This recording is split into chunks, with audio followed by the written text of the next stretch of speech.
दोस्तों नमस्कार, मेरा नाम प्रशांत है और आप जुड़ चुके हैं आपके अपने चैनल यूपी फैक्टर के साथ। साथियों, उत्तर प्रदेश की राजनीति में कुछ बड़ा होने वाला है, कुछ बड़ी हलचल होने वाली है, ख़ास तौर पर भारतीय जनता पार्टी के भीतर। साथियों, अभी पिछले दिनों समाजवादी पार्टी की पूर्व नेता, भारतीय जनता पार्टी की कार्यकर्ता, यादव परिवार की छोटी बहू, स्वर्गीय मुलायम सिंह यादव की छोटी बहू अपर्णा यादव, भारतीय जनता पार्टी ने उनको राज्य महिला आयोग का उपाध्यक्ष बनाया। और राज्य महिला आयोग का उपाध्यक्ष बनाने के बाद से ये खबरें आ रही हैं, ये तस्वीरें सामने आ रही हैं कि अपर्णा यादव भारतीय जनता पार्टी से नाराज़ चल रही हैं। हालात ये हैं कि अपर्णा यादव को अभी तक उन्होंने अपना पदभार ग्रहण नहीं किया है। राज्य महिला आयोग के उपाध्यक्ष के तौर पर उनको नामित किया गया था, उनका रिकमेंडेशन था, उनको नियुक्त किया गया है, लेकिन उन्होंने अभी तक अपना पद जो है वो ग्रहण नहीं किया है। और इसी के बाद से ये अटकलें शुरू हो गई, ये खबरें शुरू हो गई कि अपर्णा यादव भारतीय जनता पार्टी से नाराज़ हैं। साथियों, ये खबरें और ज़्यादा पुख्ता तब हो गई जब अपर्णा यादव अचानक से खबरें आई कि वो दिल्ली चली गई हैं अमित शाह से मुलाकात करने। उत्तर प्रदेश भारतीय जनता पार्टी से अपर्णा यादव इस कदर नाराज़ हैं कि उन्होंने उत्तर प्रदेश के भारतीय जनता पार्टी के एक भी नेता की बात नहीं सुनी। मान मनोबल का दौर भी चला, भूपेंद्र चौधरी से ले करके उत्तर प्रदेश की योगी आदित्यनाथ सरकार की एक बड़ी मंत्री ने उनको फ़ोन किया, महिला मंत्री ने फ़ोन किया, लेकिन वो नहीं मानी और आखिरकार दिल्ली चली गई अमित शाह से मुलाकात करने। हालात ये हैं कि अपर्णा यादव से अमित शाह ने मुलाकात भी नहीं की और अपर्णा यादव दिल्ली में लगातार डेरा जमाए हुए हैं इस बात के लिए कि अपर्णा यादव को जो पद दिया जाना चाहिए था वो पद उनको नहीं मिला। खबरें ये भी हैं कि अपर्णा यादव का नाम राज्य महिला आयोग के अध्यक्ष के तौर पर उस रेस में चल रहा था, लेकिन ये फाइल जैसे ही 5 कालिदास मार्ग पहुंची वैसे ही उनका नाम कट कर दिया गया, उनको डिमोट करके उपाध्यक्ष के तौर पर कर दिया गया। तमाम तरीके की खबरें हैं, तमाम तरीके की चर्चाएं हैं। इन चर्चाओं के बीच साथियों, अब अपर्णा यादव को लेकर के एक बड़ी खबर ये आ रही है कि अपर्णा यादव समाजवादी पार्टी में एक बार फिर से जा रही हैं। समाजवादी पार्टी वो एक बार फिर से ज्वाइन करने वाली हैं। साथियों, ये खबरें इसलिए भी और पुख्ता हो गई क्योंकि जब अपर्णा यादव को राज्य महिला आयोग का उपाध्यक्ष नियुक्त किया गया, उसके बाद तुरंत अपर्णा यादव अगले ही दिन समाजवादी पार्टी के राष्ट्रीय महासचिव शिवपाल यादव से उन्होंने मुलाकात की। और चर्चा ये भी है कि उन्होंने इस दौरान शिवपाल यादव जी से समाजवादी पार्टी में वापसी के लिए अपनी बात जो है वो पूरी कर ली है।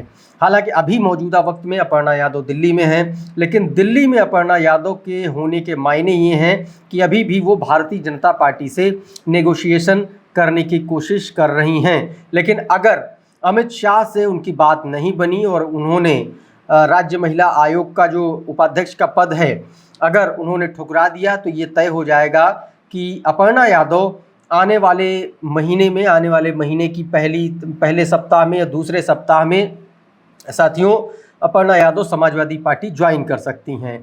इसको लेकर के साथियों समाजवादी पार्टी की तरफ से भी एक तरीके से कहें कि हरी झंडी दे दी है। अखिलेश यादव ने अपर्णा यादव के इस कदम को लेकर के हरी झंडी दे दी है। भारतीय जनता पार्टी ने अपर्णा यादव के साथ जिस तरीके का अपमान किया या जिस तरीके से धोखा किया उस पर अखिलेश यादव ने ज़बरदस्त तरीके से हमला किया है। हालांकि उन्होंने इशारों में ही ये बात कहने की कोशिश की है। आज अखिलेश यादव ने एक ट्वीट किया जिसके ज़रिए उन्होंने योगी आदित्यनाथ की सरकार पर हमला बोला। उन्होंने कहा कि भारतीय जनता पार्टी या मुख्यमंत्री योगी आदित्यनाथ औरों को अपने आसपास भटकने नहीं देना चाहते हैं, औरों को, समाजवादी पार्टी को ख़ास तौर पर वो नहीं पसंद करते हैं या उस पृष्ठभूमि से आने वाले लोगों को पसंद नहीं करते हैं। क्या कुछ अखिलेश यादव ने अपने ट्वीट में कहा है ये आपकी स्क्रीन पर है, देखिए जरा। अखिलेश यादव अपने ट्वीट में लिखते हैं कि 46 में 56 का हास्यास्पद और अपुष्ट दावा करने वाले ऊपर से लेकर नीचे तक सभी प्रमुख पदों पर 100 में 100 अपने ही लोग बैठाए हैं। क्या वो अपने से इतर औरों को इन पदों के लिए योग्य नहीं समझते हैं या फिर सिर पर लटकी हुई दिल्ली की तलवार की वजह से किसी को विश्वास योग्य नहीं समझते हैं? साथियों, इस पूरे ट्वीट में आप देखेंगे तो अखिलेश यादव ने सीधे तौर पर यह कहा है कि मुख्यमंत्री योगी आदित्यनाथ ने आपको याद होगा कि किस तरीके से सदन के भीतर कहा था कि 46 में 56 सिर्फ समाजवादी पार्टी या यादवों को भर्ती किया गया था।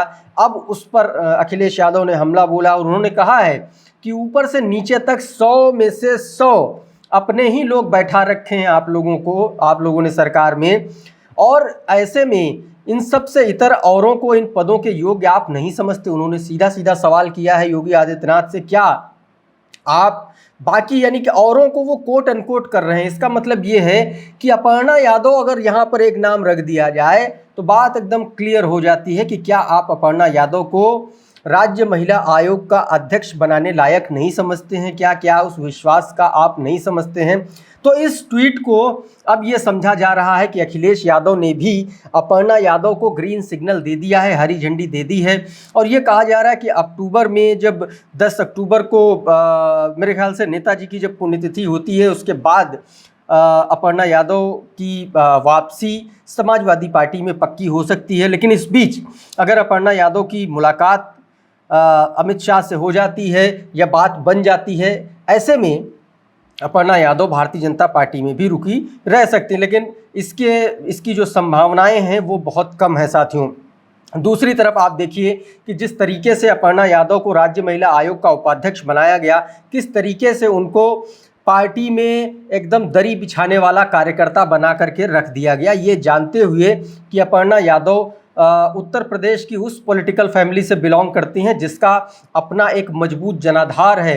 मुख्यमंत्री कार्यकाल कई बार मुलायम सिंह यादव जी मुख्यमंत्री, अखिलेश यादव जी मुख्यमंत्री, कई बार सूबे में समाजवादी पार्टी की सरकार रही। बावजूद इसके भारतीय जनता पार्टी ने कभी भी अपर्णा यादव को पिछले 2.5 साल में उनको मेन स्ट्रीम में नहीं लाए, उनको फ्रंट पर नहीं लाए, उनको एक कार्यकर्ता के तौर पर ही बना कर रखा। इस बीच तमाम चुनाव गुजर गए, 2022 का चुनाव आया, अपर्णा यादव का नाम चल रहा था। अपर्णा यादव सरोजनी नगर से चुनाव लड़ना चाहती थी, लेकिन उन्होंने चुनाव नहीं, वहां से उनको टिकट नहीं मिला।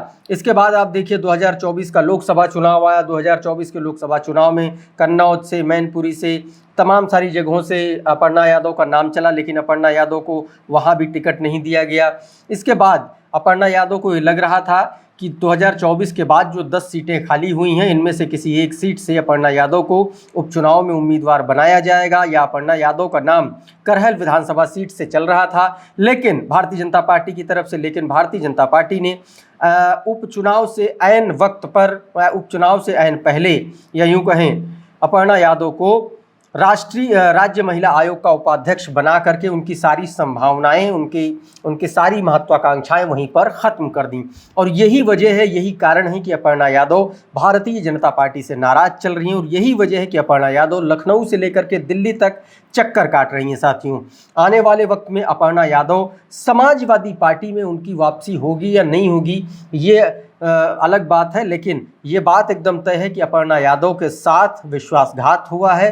अपर्णा यादव का नाम राज्य महिला आयोग के अध्यक्ष के पद के तौर पर चल रहा था, लेकिन ऐन वक्त पर कहा जा रहा है कि उनका नाम कट गया, और इसकी वजह से उनको जो है नाराज़गी वो अपनी जता रही हैं।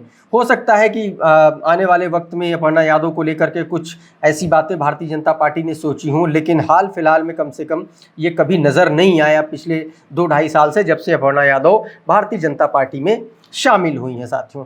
दूसरी तरफ अगर समाजवादी पार्टी की बात कर लें तो आप देखिए कि 2024 का लोकसभा चुनाव जीतने के बाद जिस तरीके से अखिलेश यादव ने अपने रवैये में नरमी बरती है, तमाम सारे उन पॉलिटिकल फिगर्स को, तमाम सारे समाजवादी पार्टी के उन नेताओं को वापसी के लिए उन्होंने कोशिशें शुरू की हैं, चिट्ठियां लिखनी शुरू की हैं, और तमाम सारे लोगों ने, तमाम सारे सपा के नेताओं ने पार्टी में वापसी की भी है। ऐसे में समाजवादी पार्टी में एक बार फिर से अपर्णा यादव की वापसी हो सकती है। देखना होगा कि अपर्णा यादव की अगर वापसी होती है समाजवादी पार्टी में तो उनको क्या जिम्मेदारी मिलेगी, क्या ओहदा मिलेगा, क्योंकि आने वाले वक्त में आप देखेंगे कि 2027 में विधानसभा का चुनाव भी है, और ऐसे में समाजवादी पार्टी अपने परिवार को, अपने कुनबे को एक साथ ला करके एकजुटता का संदेश भी देना चाहेगी साथियों। तो ये कुल मिलाकर के उत्तर प्रदेश की सियासत की बड़ी खबर है। आपको ये खबर कैसी लगी, इसमें दी गई जानकारी कैसी लगी, हमारा एनालिसिस विश्लेषण कैसा लगा, आप हमको कमेंट करके ज़रूर बताइए। अगर ये एनालिसिस, ये विश्लेषण आपको अच्छा लगा, पसंद आया तो इसको लाइक कर दीजिए, इसको शेयर कर दीजिए। और अगर आप हमारे चैनल पर पहली बार आए हैं तो हमारे चैनल को सब्सक्राइब कर लीजिए, बेल आइकन दबा दीजिए ताकि इस तरीके के तमाम वीडियोज़ आपको सबसे पहले मिलते रहे साथियों।